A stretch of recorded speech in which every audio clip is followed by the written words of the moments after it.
Hi, John. Hey, Alex. Do you know what I do not care for? Oh, what's that? I do not care for hunky boys. Or do I? Do you? Anyway, we watched Psycho Goreman.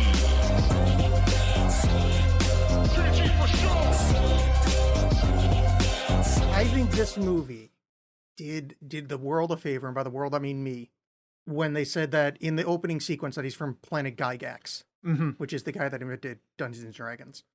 Because I knew nothing about this movie other than it was called Psycho Goreman, and that's it. So I was like, oh, I don't know what kind of movie this is. And I like when movies just come out and go, no, this is the kind of movie it is. That the bad guys from Planet Gygax. And like, Right. that's we're good. We all savvy. Everybody's good. Okay, everybody's good. Let's just go. Yeah, there's no question from the get-go what kind of tone this movie is. And this will be a Psycho Gorman 2020 Canadian science fantasy horror comedy. Gory comedy is more what I would say, Yeah. because it's not that horrible. Oh, gore, Yeah. man. Oh, yeah. Gore, Mhm. gore, Yeah. man. And he looks like Al Gore. That's Uh, so it works both ways, because Al Gore also had pink veins. and he all wants to over him. destroy all the humans like Al Gore did Mhm. because they were ruining the environment. That's what I remember. Yes, or so my right wing relatives would have me believe. But it's a very silly movie that borrows heavily from, I guess they're called tokusatsu genre, Japanese stuff like Ultraman and kaiju films fall into Yes. that too. But your Mighty Morphin Power Rangers Yeah. kind of thing, but violent and gory and very, very silly. But yes, it's about an evil presence known as the Archduke of Nightmares. He doesn't really have a name, but he has been banished to Earth and sealed there thousands of years ago because he was far too evil and was going to destroy all life. Yeah, I mean, let's just look. I'm not going to point any plot holes in this movie because obviously this is not the kind of movie you do that with. But they could have just given a cursory hand wave at why not bury him on an uninhabited planet. Well, it might have been like might have been that it was too primitive. Yeah, but there's a moon like right there, and there ain't fuck all on that moon. Maybe they aimed for it and hit Earth. They were like, Yeah, sure. They do or kinda someone, suck a or little it was bit. like a Friday at 4:30. Like, whatever, we'll just dump him here. It's fine. Yeah, it's true. This is so far away from us. It doesn't, Yeah, doesn't they're really like, matter. dig that hole. Look, what's this? A mother box? No, throw that aside. No one needs that. Yeah. So the movie, we get to meet our heroes, and they're playing essentially Calvin Ball from Yes. Calvin and Hobbes, which I'm a big fan of. Calvin and Hobbes. Well, I was a big fan growing up, so this gave me warm feelings of Calvin Ballness until it turns out that we're following our lead Mimi, who is just like a psycho person. Like she is, her brain doesn't work very well, and she likes being violent to her brother. Yeah, and that's honestly one of the few complaints I have about this movie, because, like you said, this movie announces what it is at the beginning. Yeah. So, and it's so broad and silly. It's hard to be like, if you're along for the ride, you're along for the ride. Yeah. And I don't blame the young actress for this, Nita Josie Hanna, but like they could have pumped the brakes on her just a little bit. Yeah. And it's weird to ask this movie to pull back a little bit on anything, but she was just a little extreme. And some of that's just that the movie is at its weakest, I think, when it's actually trying to be funny. Some of the jokes they really go for, like at the end when she's praying, that was really stupid and really Yeah. telegraphed. And just some of the stuff they ever do, it's just like it's overly broad. And it's a weird criticism to have of a movie where there's a character that's a vat that sprays blood on people. It's one of the best characters in the film. Yeah, it made her harder to root for, and I know that's kind of the idea, but Yeah. it was also just unpleasant to watch to a degree. There was a couple things. Is not blaming her performance, but she's young, so Yeah, you're I not going to mean- get a good performance out of her. You just because you kids. I thought suck she at was action. she was She's fine. I just didn't like the character. But having the character be annoying, and then obviously it's a child, it's just kind of extra irritating. Sure. Yeah. But I did like their dynamic. I kind of like that. It seems like the older brother is the one being bullied, which you don't see too particularly often. So they dig up a hole in the backyard as punishment for losing at Calvin Ball. Yeah, which I do like. Again, this movie, like letting you know what it is at the beginning, makes this game they're playing seem so extreme, and then it cuts to a wide shot that it's just kids in the backyard. They do playing that the a few game. times, and Yeah. I enjoy it greatly. Yeah, because I do like the reverse of that in the kind of the end battle where they're kind of hugging, and it's like this nice moment, and then you see them like in the background. There's the fate of the universe being decided. Exactly. Yeah. They find this ruby gem thing, and she guesses at the passcode to get it out, which I like. That there's Mhm. no explanation. It's just she's not the chosen one. She's like, no, she just guessed. Yep. First try. Just brute forced it. Yeah. GG dog. They go to bed and they're worried about there being monsters, and this is where we get the first whiff of how awesome the dad character is. Mhm. Where his dad, are there monsters? Well, you could say that humans are the real monsters, and it's such a, because I don't know what we're expecting. Like generally, you're thinking, oh, there's probably going to be some overbearing dad and mom, and Yeah. the kids are going to be precocious and creative. No, the dad says humans are the real monsters. Yeah. Oh, that made me happy. And then no one likes the dad. Which I kind of enjoy. Yeah. That because he's pretty feckless. Because at first you just think it's like, oh, it's kind of a sitcom family kind of thing. No, he's just a loser. Yeah. And makes no attempt to be anything else. But it made me think, maybe just between you and I, maybe can we like adopt a podcast baby? I don't think that's legal. Because I mean, I was just thinking like the dad between. I mean, I've got a BA in English. You're feckless. Mm-hmm. Between I literally don't know what feckless means. I just want to repeat your word back to you. That between the two of us, I think we could raise the shit out of a baby once every fortnight. Yeah, I think that would be a good parenting style. Like we could show keep up it in every the 2 closet weeks. over there. Yeah, that's all you need. Just a water bottle and a sack of baby kibble. All right, John and Alex raise stuff. Yeah, Jars. Yeah. So yeah, go ahead and donate to our Patreon so we could buy a child. Yes. Well, I think we could probably. I mean, I know some people we could get it for real cheap. Yeah, I'm sure you do. So yeah, I adore the father on a deep level, especially as the movie goes on and he just gets worse as a person. Yeah, and it's great. There's no hope. There's no like redeeming him. He's just and I terrible. think that's part of talk about like the kid kind of being difficult to root for. Is that there isn't anyone to root for by the end of this movie? Like maybe the mom, because she's so put upon by everything else. Luke's a dweeb that can't stand up for himself. The dad is just completely feckless. And so you're all right, like, look, you're gonna have to define the fucking word. I literally don't know what feckless means. It just means like he's just nothing. He's just I'm surprised you don't know this word. Here's the thing: is one of those words that I've heard every now and again and never really looked up. Yeah, like he's just a layabout, lacking initiative or strength of character. So irresponsible. So feck is initiative. Apparently. All right. Strength of character is feck. Oh. Giving a feck. Oh, this comes up later in song lyrics. Oh, that's right. I forgot what we were saying. Oh, but just that the dad being oh yeah, no one in the family liked the dad. And the next day they find out that there's this giant hole because Psycho Goreman has escaped. And in the night, I like this first scene where his first interaction with other people, where it's these criminals who apparently have killed someone, and they're just like cartoonishly bad. Oh, the overacting is strong. Yeah, wonderful. And he shows up and immediately dispatches them disgustingly. Yeah, he rips 2 guys' heads off simultaneously, which made me laugh. It was great. And then the lead thief is like, "Man, I'm afraid to die. Don't kill me." And he's like, "Fine, you should live forever." And he curses him to live forever. And basically it's just his face is kind of melting and his eyes keep rolling back in his head. Yeah, which this is the first kind of reference to a short that they did. You can find on YouTube called, and I should probably post it on some social media. At Jawspod? At Jawspod. BioCop, which is a trailer that this same director made. And it's essentially the cop that shows up later. And, okay. Because it's a cop that gets like caught in some industrial accident and is just constantly melting. But it's fun, played out like a regular thing. And he's just, whenever the cop talks, he's always just like, "Please kill me. Why can't I die?" While he's just melting. It's all disgusting. But kind of like this movie, it goes on a bit too long. But more so than this movie. I don't disagree. I enjoyed this, but oh yeah, there's a lull kind of on the way into the third act where I just kind of like where we got it. Let's just wrap this thing up. That's kind of the thing. I mean, since there's not really any characters or growth that you care about, it's all very silly. Yeah, it's just kind of on the strength of the jokes, and at a certain point, like it was about when the cops showed up, actually, where the kind of gore cop, where he's walking behind and keeps shooting stuff, and it's a good gag.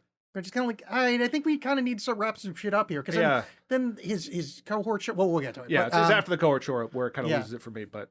Oh yeah, so that thief overacting is great. Oh, and then another great dad moment of they're in the backyard, and he's like, "It's a nice hole, son." Yeah, and then the family votes for the dad to fill it back in, and I thought feigns an injury, but later gets one. Yeah, that's. I mean, I wonder if like wrist brittleness has like some kind of like 1-to-1 kind of equation with feck. It Like might. the more feck you have, the more strong your bones stronger are. wrists. It's kind of like milk. Feck. Yeah, if you have enough feck, drink more feck. And then, that's probably where Ben Affleck comes from. Yeah, as well as that insurance duck. Oh yeah, here's a fun thing. You don't see this often with kid characters, and I'm probably not the one to say this. Mimi, a little horn dog. Yeah. You don't run into that because she like sees Alistair. She's like, oh, you're looking nice. Yeah, why don't you give us a little spin, hunky boy? It's just like, whoa. Yeah. What the fuck is going on here? That's not something I was expecting. Right. Yeah. Which is a little uncomfortable, but okay. I mean, I don't mind it only because I've seen that, like the little brother from Teen Witch. Like I've seen the male version of that so many fucking times. It's just, and it's very cartoonish. Yeah. So it was just refreshing to see, but it was also, a bit like, I mean, maybe it's a generation I was raised in, but like, I'm not okay with this, but I'm kind of glad it's happening. But so they end up tracking the monster to this abandoned shoe factory. They're not actually expecting to find him there. I don't think, no, because they didn't even know there's a monster. Yeah, they're just going to hang out at the cool abandoned shoe factory, and that's where Psycho Goreman is, and that's where they figure out that she's got control of him. She commands him, and then like the jewel starts glowing. Yeah, and she can figure out what he wants to do, and then that's when they figure out a name for him, and they workshop a bunch of different silly ideas and settle on Psycho Goreman. If I made like a sabotage joke, would that make any sense? Sabotage? No, okay, good. See, sabotage comes from a shoe factory where they would throw sabot was a kind of shoe, and sabotage is throwing shoes into the machinery works. At least that's the common etymology for sabotage. But you don't know feckless. Yeah. Okay. We've met, right? This is exactly on brand. Yeah, no, that's very... Shoe factory. Oh yeah, we get to see the immortal guy with his face just kind of, his eyes rolling back in his head, which I found very amusing. Well, and also him being immortal is solved by getting knocked over by a little bull. Yeah, and then his head just explodes, and it's disgusting. But then when the mouth part goes, "Thank you," yeah, it's like it's so absurd in its gore that like I mean, I'm not as sensitive to that kind of stuff anymore, but like the gore just felt so cartoonish it didn't even enter in my mind as really being gory. I actually am a little sensitive to gore stuff, and this was so cartoony that it didn't bother me.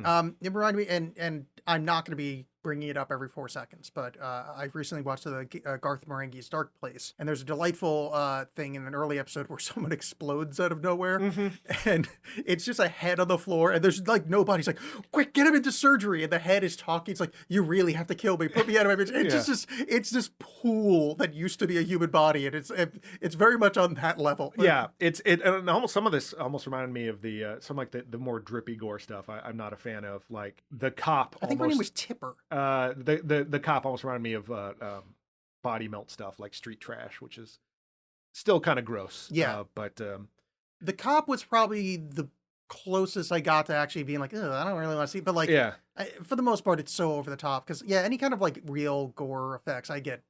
I'm too sensitive for that shit. But the makeup and like the physical effects in this are fantastic. Yeah, they're so much fun, and they. And I don't mean this as a knock to the people involved, but they're exactly the level they should be for this kind of thing. Like it keeps the tone where it needs to be. They're still like, it's very impressive and amazing, but it still has that like Ultraman kind of feel to it. Yeah, that's pretty great. I think Psycho Goreman's costume is perfect because it's believable-ish, but totally not believable at all. Like it really's got that right level. Well, and then like the stuff they do with it later, like when he like unhinges his jaw and stuff. Particularly the scene where he's eating the hamburger is just really so corny, and I love it.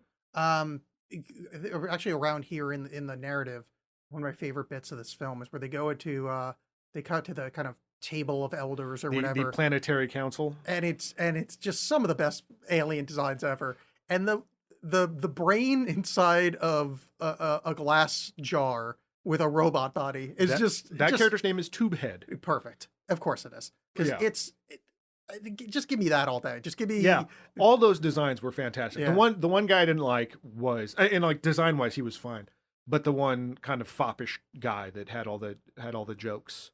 Oh yeah. Just because I didn't find it particularly funny, but I was about to say creature, but I guess their characters, they're so great. And yeah, Yeah. Tubehead is particularly fantastic. Tubehead's great. Tubehead is only rivaled when the bad guys show up later, and then When the Paladin's obsidian. So, interesting. There's a really great part that happens here in that scene. So, like, the Templar lady's talking, saying, like, hey, we're going to get, God's going to be on my side, and I'm going to go down and kill the shit out of the Archduke of, why Archduke? I don't know, because it just sounds cool. Yeah, I guess so. Somebody in a boardroom near a character that's got his entire body covered says that something sounds like a load of superstitious nonsense to me, and then gets choked. Mm-hmm. I mean, what a great... I mean, I know it's the first time it's ever happened in a movie, and it's weird that that part would really stick out to me, but like, oh man, what a great thing to have happen. Yeah, in a film. It's pretty. I mean, yeah, obviously you're referencing Jaws. Yes, but, of course. Yeah. No, I thought it was it was a fun version of it because this character dressed all in white and apparently supposed to be good. Exactly. Now here's 30 minutes of me talking about how in this movie the Templars are actually America. And the Paladin's Obsidian are actually the warlords that we tried to pay to be in charge in Afghanistan, and Psycho Goreman is the Taliban. Let me posit this, that he is the Mandarin, but as played by Ben Kingsley, not the real Mandarin, and that the Army of the Ten Rings is... So anyway...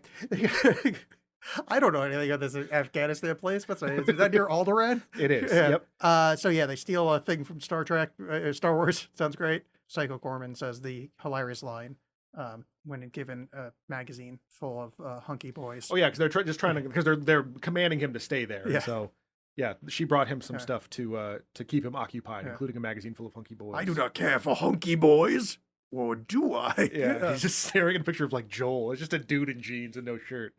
It's like, or do I? I like how often they say hunky in this movie. Mm-hmm. Hunky is a very funny word that you don't hear often enough. I'm for it. For hunks. Pro hunks. I'm on the fence, but only because I want to stay in character from how we open the episode.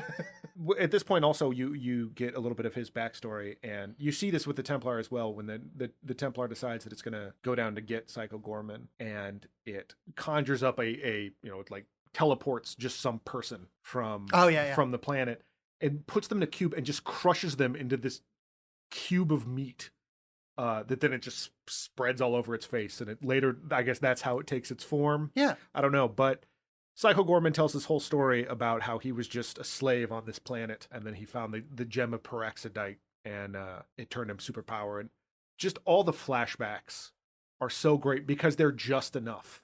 Like, I want to see that. I would love to see the movie of him rising up to start everything. You get a shot later of him like flying a bike into a giant space octopus. Yeah. All that stuff is so much fun, but they just give you enough. It's not a whole lot of time isn't spent on it. You learn about how he got the gem, but that's really about it. And just all the footage or all the flashbacks are just great. Like when he's in the giant mech, like stomping the village. Oh, that's funny. Yeah. When he gets the gem of peroxide or whatever, does that make him part of Steven Universe? Yep. Because now he is a crystal gem. Mm-hmm. Okay. Yeah, he's the most powerful one. Oh, okay. I haven't seen the show, but I'm assuming it's exactly the same as this movie. It's very similar. Same amount of gore. Mm-hmm. Yeah. I mean, Steven is constantly just stomping people's heads. Mm-hmm. Yeah. I liked his backstory, and I like how they don't give a shit about it anytime he starts talking about his past. Yes. Yeah. Well, Luke maybe does, but Mimi absolutely does not care. That's on that note. That's a fun runner that Psycho Goreman can't remember Luke's name. Yeah. Even though he's the only one that's like nice or whatever. Do we know what the budget was? About $670,000. Beautiful. All right, that's what I was hoping for. Sub $1 million. Great job. The reason I thought of it is like the kind of awkward backstory stuff is very much, it reads to me as a good way to get more film time for cheap. Mm-hmm. So, they're doing backstory, but then they can cut back and have, wait, you're not even listening to me. Like, it's a fun joke, but also it eats, 8 seconds or whatever. Like, there's a lot of kind of like money saving little things, which end up being funny, but it's, yeah. Another fun scene happens here. They end up going back and having dinner, and the dad is so proud of having microwaved some chicken. I like the little runner of his dad, pretending he was in Iraq. Because he's like, oh, you're playing with guns. I used to play with guns out in the desert. They called it the Iraq War. And the mom's like, you weren't in the Iraq played War. For keeps. It was such a weird beat. Yeah. Well, and I do, like I said, I do like a lot about the dad and his uselessness, but sometimes like that bit when he microwaves the chicken and then she's like, "What the hell did you do to the microwave?" Opens the microwave, it's all messed up, and he's like, "Yeah, I cooked dinner. You're welcome." That's like a close up of him like teary eyed going, "You're welcome." Yeah. It's, I don't know. That didn't do it for me. Not enough to really matter, but it was just like it just felt strained and like you're trying too hard to be wacky right here. Just let the dad be a jerk and move on. Yeah, I liked it enough that didn't bother me. I mean, Yeah. you are objectively Yeah, correct, but like I liked it enough that like it's a very tiny point. It's funny. He's doing funny things. Yeah. And it's good. It's a man crying. Yes. What is that? Which that same actor, Adam Brooks, is in the BioCop trailer as well. Oh, okay. I don't know if any of the same people are, but I recognize that guy. I don't know. I didn't see this trailer. Somebody didn't send it before we recorded. So there's kind of this is where we get to know Psycho Gorman a bit. Mimi realizes that she would like Alistair to like her, and somehow this translates to Alistair getting turned into a giant brain. Yeah, because he's like I used my powers of he said like I used my power to have some alien name like seduce the moon queen of something else. Yeah. You want me to do that for you? And she's like, yeah. So he turns him into a giant brain. Presumably that's the race of whatever thing he was talking about. I didn't even think about that. I just thought it was just some weird like. That's what I think. He's like, oh no, it. I'll try. Like you think I'll make him hot the way they think it's hot, and turns him to that. Well, and what I like is that he does, and no one cares. No one is all affected by it. Because that's when the parents see them playing. Mom sees them, goes out and like tries to hit him with the baseball bat, which sadly immediately made me think of Suburban Sasquatch. The greatest movie ever made. Yeah, and I hate that that's in my brain. I think we need to watch the other films of his. Yeah, the Fungicide. Yes, there's an alien abduction one too that looked pretty good. God. So turns him into a brain. Oh, this is where inexplicably there's like a 5-minute rock song. Yeah, so normally this is something that I hate in movies, and we have discussed this in the Airborne episode because there's one of these. There's no way we did an episode on Airborne. We did, and there's the bit in this movie where there's a hilarious scene of trying on different costumes. Yes. And I enjoyed it because it's so like this movie's so ridiculous that absolutely it should have that in there. Yeah, and the fact the song is a little girl saying like basically "fuck you, don't do." I'm not the going to listen to you. best. Yeah. And it's also buffeted by when he like gets a new outfit. He's walking down the street. No one's really reacting to Psycho Gorman, but this kid yells like, "Hey, dummy, nice Halloween costume!" And Psycho Gorman just blows him up. Yes, just explodes the child. Yeah, which is I like how Mimi refuses to get him to promise to not kill the entire planet. Yes. He's like, yep, I don't know, yeah, that probably would be a good idea. So anyway, playing some Calvin Ball. It does not serve her immediately, so she does not care. Yeah. This is around where she tries to teach him Calvin Ball, and the cops show up, and the beautiful scene of the cop getting turned into a weird melty monster. Yeah, which I think it should be mentioned how much I love that he's dressed like Jurassic Park. The outfit Psycho Gorman is wearing is Alan Grant from Jurassic Park. And there's not like a wink and a nod to it. There's just, no, that's how he's dressed. Yes. And it's very silly. And I enjoyed that. Yes, I did too. It's a wonderful outfit. The fact he's got a little kerchief is so good.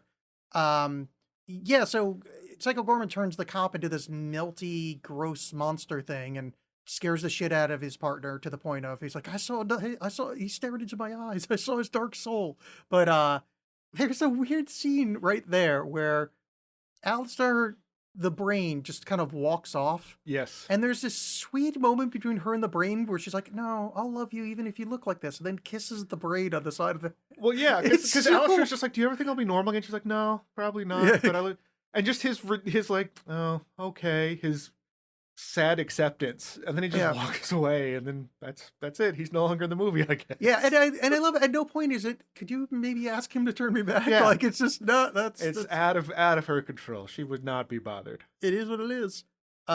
She's not interested in him as in any kind of helpful way.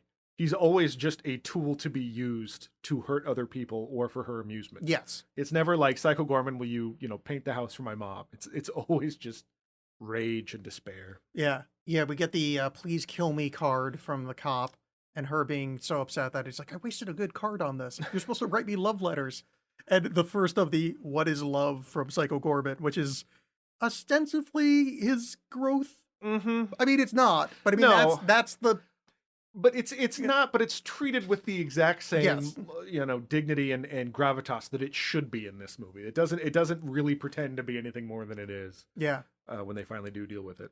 Yeah. And the Templar lady shows up now on Earth in the guise of a human being, and she goes to the police station, and there's a delightful cop there, just this guy with a gray ass ponytail and a gray ass giant beard, who's just playing with a paperclip chain. Yes. Just leaning back on a desk, completely ignoring the fact that there's a mentally shattered person on the police force about 2 desks back. The guy that was with old Trippy McCop. Mm-hmm. It's a fun scene, and I just like that actor a lot. Just he's got like a that's my uncle vibe, like he's in that movie because someone went, oh, you should get is Dave at the donut place. Yeah. It seems like the entire cast of, again, Suburban Sasquatch, but one guy.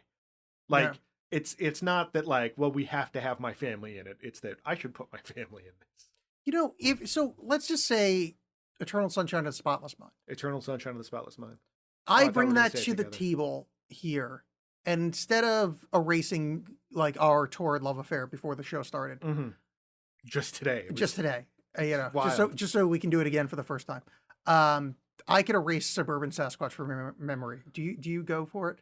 Is that my only option, or can I pick any movie I want? You can take out any movie you want. Ooh, yeah. I mean, are there side effects? Let me. You get a 2-foot hairy dick. How hairy are we talking? Real hairy. Sasquatch is hairy. it attached to me, or is it in a box? No, it's to the throat, bitch. I said bitch twice in this episode. I'm really sorry if that gets to the final cut. So anyway, it's okay. I talked about being throat fucked by Suburban Sasquatch. All right, so that note's done. It's weird I have that note in here. Yeah, you were planning this whole thing. Yeah, it's odd because you're the one that brought up Suburban Sasquatch.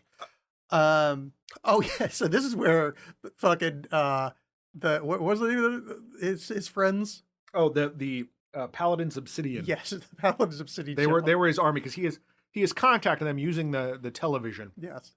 He summons the electronic spirits to let them know, the Paladin's Obsidian know where that he is awoken, and to search for him, come find him. And there's a part later because it causes the TV to bleed. Yes. And there's a part later where the dad is in the warehouse with him, and he just has this throwaway line of well, this TV won't stop bleeding. Yes, I have that written down. I love that, just that casual throwaway. Rather than making I like that kind of joke in this movie by the more straight characters than the more goofy stuff. And it's such a dad line. I like the way he's written, yes. Kind of boat shoes, made flesh. So yeah, his team, the Paladins of Obsidian or whatever. I didn't get all their names, but one is Dark Scream. There's Dark Scream is the one with the crown. There's Cassius 3000, which is the weird robot with the metal robot bird. Yeah, from what was the name of that thing from Jason the Argonauts, Tweetu or something like that. Clash of the Titans. Yeah, whatever. Same movie. And then there's Asian Babyface. That is Witchfinder. And Pot of Blood. Or no, Witch Master. Yeah. And then that is her name's like Queen Granite or something. Asian Babyface? No. The Pot of Blood? The Pot of Blood is Death Trapper. Nice. Oh, that's perfect. Yeah. Which that's Rich Evans from Red Letter Media. Oh, is it? Yeah. Okay. I totally forgot that was in this movie until right now. And I was very excited to pay attention. Yeah. I mean, he only has 2 lines or something like that. Oh, I'm going to have to go back and check that part out. All their costumes or all these character designs are just fantastic. And I was actually thinking could I make a Death Trapper costume really cheaply? Oh, it'd be so great. I have nowhere to go. It's not like I'm leaving the house, but it'd just be cool to have. Well, just dress up for your partner. Yeah. For my cats. But Death Trapper is he's a vat of blood with body parts. There's a head on the top and just some floating heads, and then there's a porthole that almost looks like an eye that you can see blood and stuff in there, and then he's got a mouth. The bottom half of his body is his mouth. Yeah. And he's got 2 arms that just spray blood. It's so stupid. That's all they do. It's so stupid. When they're all attacking Psycho Goreman, and he's just psh. Yeah. It's wonderful. That was another one of those great where it cuts to like real world almost, where it's like the kids watching and it's like, is this gonna go on for a while? Like, Yeah. because especially that's the part where they just a Psycho Gorman's being covered in blood, and it's like, well, what is that even supposed to do? Yeah, it just is just uncomfortable. Yeah. Whereas like Dark Scream does like a cool kung fu kick, Dark and Scream Cassius is- 3000. Dark Scream is the best character name that's ever happened. Well, I also like how when they turn on him, because the Templars have sort of granted them mercy. They let them go. They're in charge of one planet, and they take turns leading it. Yeah. So they become this very kind of like communal thing, and Michael Gorman's not having any of that. As well he should. Fucking yeah. Yeah. It's bullshit. No Switching great role. committees. Yeah. But I like when he's like, I can't believe you all turn on me, except you, Cassius 3000. I never trusted Yeah. you. And the fact that Cassius 3000 has a metal mustache just built in is just magical. His death is great, Mhm. where he shoves his face into, I'll show you a pool of true darkness. And then basically it's like, oh, I'm showing you the depths of horrors in your soul. And then just a hand comes out and rips his face off. It's just so stupid. Yeah, because it's supposed to be this like existential, like the real darkness is inside of you, pulls off his Yeah. face. And the other one, I forget who it was, but gets killed by Psycho Gorman, pulls their chest open and there's just a single red rose Yes. in the center. Yeah, it's just beautiful. And again, like I would love to see so much more stuff like this with these wild, crazy characters. Yeah. But I'm glad that that's it. Yeah, they're in it just enough. Yeah. That's the scene that made me think of this movie as being like kind of late 90s thing. And I think it's just because it seems like a movie that I would have found and then just told all of my high school nerd Yeah. friends. It's like, no, we have to watch this Yeah. right now. This is something I found it at Blockbuster Video. Like I walked by the box several times, and I finally Yeah. was allowed to rent it. Dark Scream. It's Yeah. so good. So he ends up beating all of them. And this is where the last guy saved, he's like, you are a good warrior. I'll give you a warrior's death, which they referenced earlier. That means you're going to eat him. Yes. And you see his jaw detached and just blood everywhere is eating it. And the two children are on the side watching this.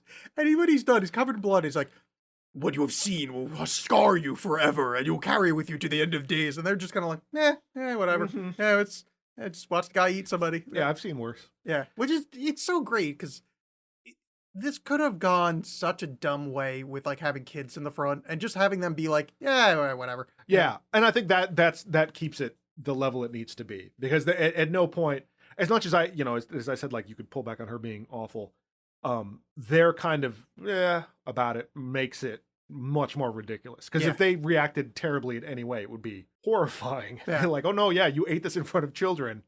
No, that's fine. No one cares. This leads to the thing that made me laugh the most in the movie, and I don't know why.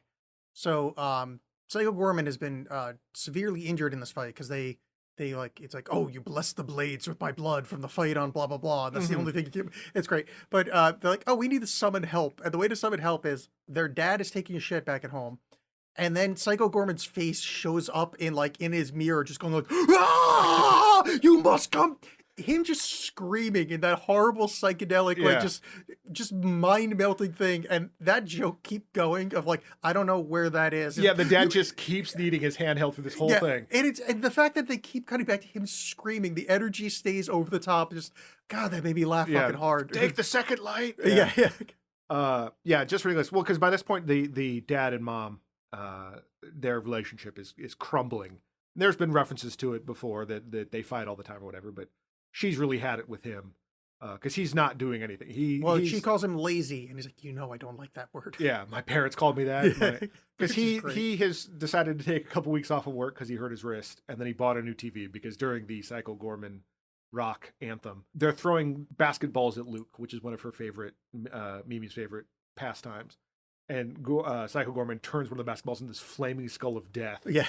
that flies through the house and ends up busting the TV. I like the dad's reaction too, because he's flipped the fuck out. Yes. Yeah. But he also doesn't do anything. Like, Yeah, he yeah, doesn't- no, he no, just of sits course, there and yeah. cries. He doesn't run and hide. He doesn't do anything. I don't want to use the L word, but I think he can be a little on the lazy side. Mhm. So yeah, Was that what that show's about, the L word? as far as I know, yes. Too lazy to find boyfriends. Yeah. Yeah, too lazy to obey God's will. They go and the dad goes and helps him out, drags Psycho Gorman to the truck, and then it's like, it's a fun little awkward scene. And the dad has this soft moment to Psycho Gorman. He goes, "Do you think I'm lazy, PG?"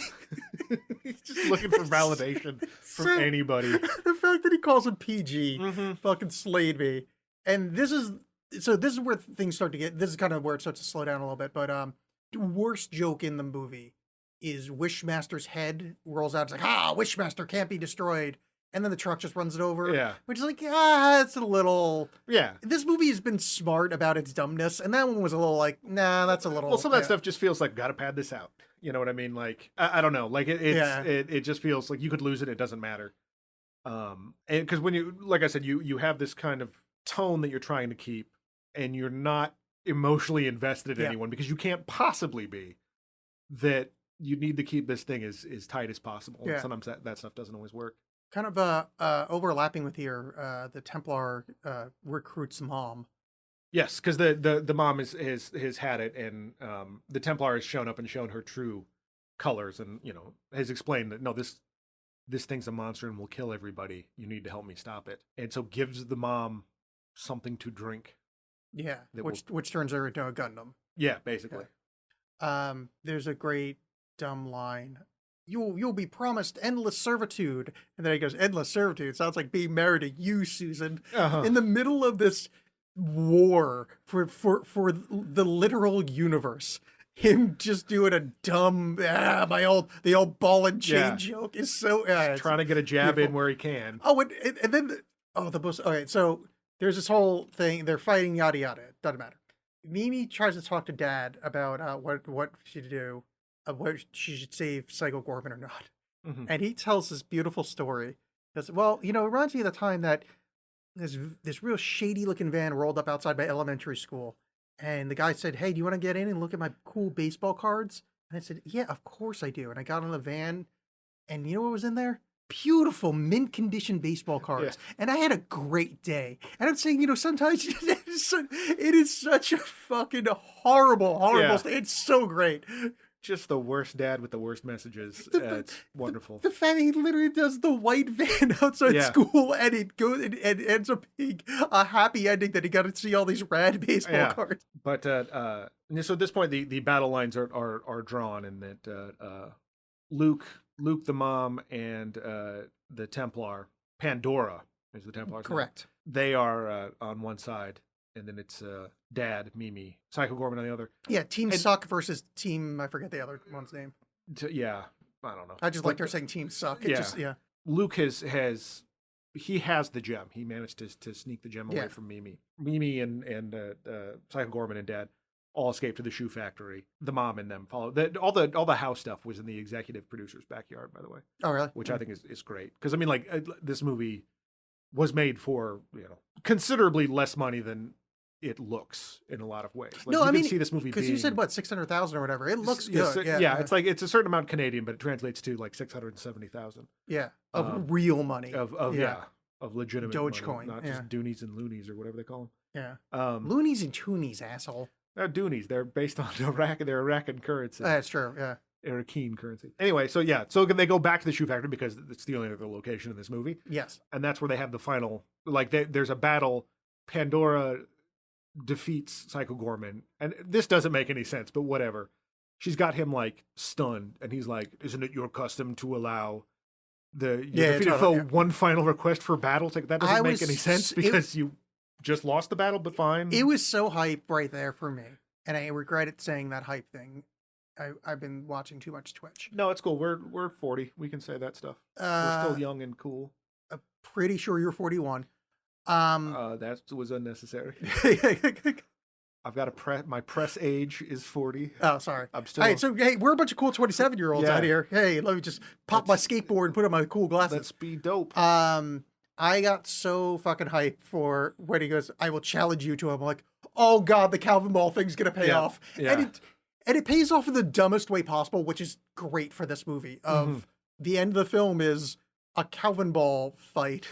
Yeah. For nothing. And it's acknowledged how stupid it is. Yes. And a lot of times in movies, that kind of thing makes me mad. But in this movie, it works because the one seemingly normal character, and I realized that the Templar is not normal, but that it's just like, this thing is in charge of the universe. As part of this, Galactic Council is like, this is so stupid. Yeah. What are we doing here? But everyone else is committed to it. This means a lot for for Luke and Mimi, because Luke's kind of standing up to Mimi a little bit, and the parents are working out their whole thing. But like this is for the Battle of the Cosmos where we're doing this. So the heightening of this movie is beautiful here. Where what do you do from here? You know what you do? You have one of the characters start singing. Mm-hmm. And she starts singing "I'm the hecking best," but in the your favorite thing where they slow down songs from the 70s to put in movie trailers, in that style, and then gets Psycho and the brother to sing along with her. It makes no sense. There's because Luke confronts Mimi and is like you, all you do is bully me. You're terrible. Like I'm mad at you, whatever. And so rather than apologize, she just sings that song. Yeah, she sings a song that is literally, "I'm fucking great. Yeah. Go fuck yourself. Yeah. You don't tell me what to do." Which is, it's fucking beautiful. And somehow that works. Yeah, it's totally like a Danny McBride character thing. Yes. Like I'm fucking out, I'm in, you're fucking out. Kenny Powers. It's such a Kenny Powers thing like I'm not going to apologize. I'm sorry, I'm so fucking awesome. Yeah. But then later she taps it. They have a language that they communicate. They tap things. It's not even Morse code. It's just tapping. But yeah, whatever. She apologizes that way. There was a great little bit here too where Psycho Goreman posits, "Is this love?" Yeah. Because of the song. It's so stupid. So it's decided, she's like, "Fuck this, I'm giving him the gem." And he builds a sword from the Templar's spine to fight the which is what the this movie's kind of great. Yeah, just needlessly gory, but it's amazing to watch. Particularly because he's like, she's like, "Nothing will beat my sword." He's like, "Then I will make my own." And just like rips off different parts of her to make this horrible spine sword. And she's already basically dead. Oh, wait, we missed the dumbest part here. It's the reason he gets so mad and decides to rip her spine out is because she ruined his Hunky Boy magazine. That's right, yeah. That got paid off. Again, all the dumb shit from earlier gets paid off, which, good job. Good job, movie. So he of course defeats Pandora. And eats her. And eats her. Again, the warrior's death. But, and there's this like pseudo touching moment with the family about like knowing what love is like, how I'm not going to kill you. But then he immediately opens a portal and starts blowing up the town. So good. Oh, it's great. And then, then they go home and on the news is him. There's a little coda with Alistar watching TV with the family over dinner of a purple giant destroying a city, but Alistar is still a fucking brain, and no one's paying it any mind. Which the actress that is his mom was Pandora. Although two different people on were listed as Pandora, so I don't know if one of them's the voice, one of them's the physical body, but whatever. Yeah. Trivia. And that's it. Movie. Like nothing's really resolved. But it's also with this kind of movie, it's okay. And this is honestly like more what I was talking about in the Suicide Squad episode, where like if Suicide Squad didn't try to get like emotional with stuff and just kind of stayed at this level, I would have liked it a lot better. This kind of does that, stays at the level it needs to be the entire time, and I think it works so much better. Yeah. I just give it a strong recommend if you're in the mindset for a movie of this variety. Yeah, it's big dumb fun, and it's gory, but not in a really meaningfully gory way. Like it's not Dead Alive, if you've ever seen that. No. Dead Alive is Dead Alive. There is a lawnmower in this. There is a lawnmower in this. So I don't know. You want to take back your little fucking bullshit statement about it not being like Dead Alive? No, because there's a lawnmower in this. There's not a scene where someone eats an ear out of pudding. There's a scene where there's two scenes where somebody eats an entire other person, and they probably have ears though. Yeah, but that's not in pudding. And there was a scene here where Luke got shoved back into his demon mother, right? That happened? No, that did. That didn't. So it's probably not much like Dead Alive. Yeah. Okay. My mistake. It's a little different. Anyway, people that don't watch Dead Alive. It's very gross. It's Peter it's the same guy who did Lord of the Rings, which will never stop bothering. Here's what people need to understand: that Lord of the Rings, Peter Jackson, he's a well-respected filmmaker now. He made Dead Alive, which is one of the goriest movies ever made. Yeah. Watch the unrated version. The R-rated version is bullshit. Yeah.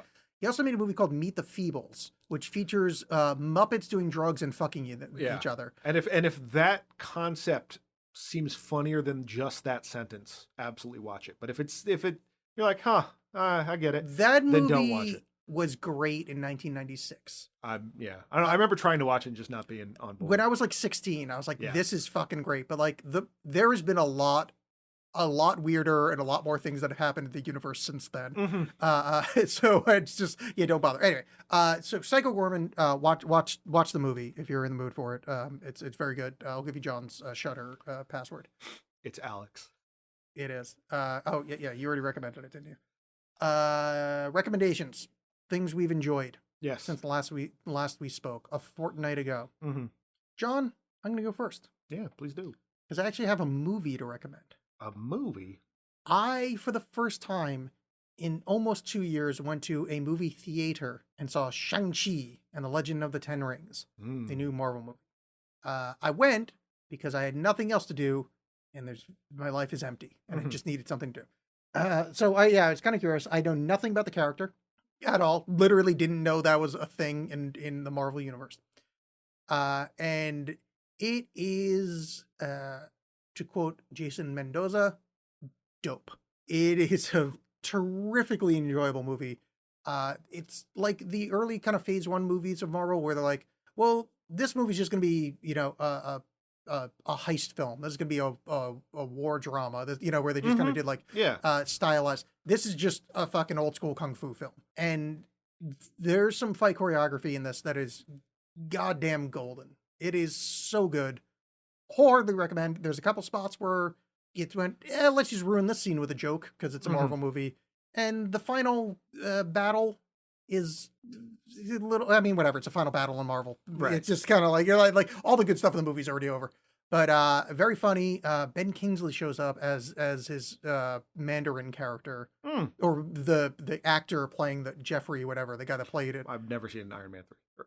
Oh yeah, that's true. It's I know that twist about it, but yeah, it's whatever. Trevor something. But he steals it. Aquafina, who I had no idea who that was, I just heard that name. Was terrific. The lead guy, who I don't know the actor's name, but like everybody just killed it. Michelle Yeoh is in it in the third act, and she is just she's dynamite. She's always great. Yeah. It's a really it's. I think it might be my least qualified. I mean, with the smallest amount of qualifications, recommended Marvel movie. My least qualified, but yeah, no.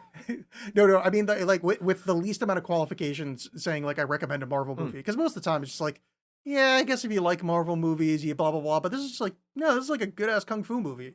If you like Aquafina, you should check out The Farewell. She's very good in that. It's more of a drama, but she's really good in that. Yeah, I didn't like her that much. Yeah. I just thought she was good. Yeah, okay. Yeah. I mean, it's mostly she cleared the hurdle of an incredibly stupid name.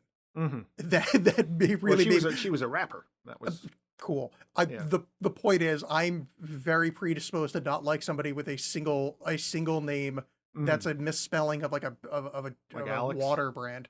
Yeah. Oh, water brand. Oh, I have a last name. It's just not in the title of our show. My last name's Bolin. It's readily available. I fought to have it in the title of the show. You said no. Yeah, well, I am just Alex. It ruins Jaws. It just doesn't work. Well, let's do a lowercase b and be fine. Yeah, fair enough. Be subtle. I had in conversations about this movie coming out online, I had saw a couple of older movies recommended, and I watched those. One is the Dance of the Drunken Mantis, which is, both of these are available to watch on YouTube. There's a whole, both these weren't on that, but there's a whole Wu-Tang Collection channel. You can watch these movies with ads.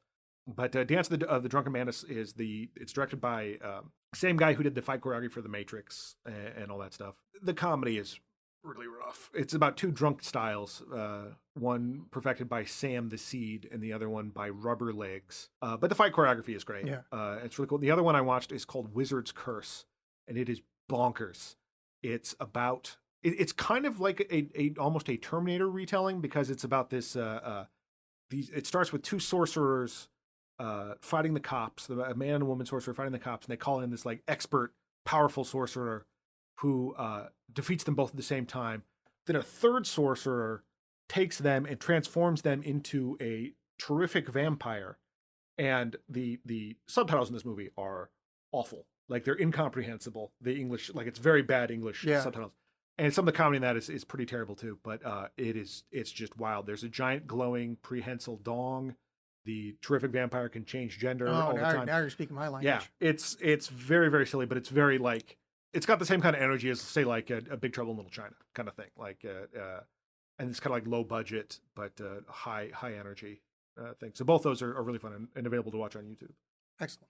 Yeah. Also, if you are interested in more of this kind of stuff, I've referenced Ultraman several times in the show. I found out that Shout Factory TV has a bunch of the old Ultraman series that you can watch. Oh, really? With ads for free. But I checked out one of them, and yeah, it's pretty bleak. But I know I've seen an Ultraman, but like 20 years ago or whatever, and I don't remember responding well to it. Yeah, it's but just if that's your jam, go check it out. And John, I feel like next episode we should branch out a little bit. All right.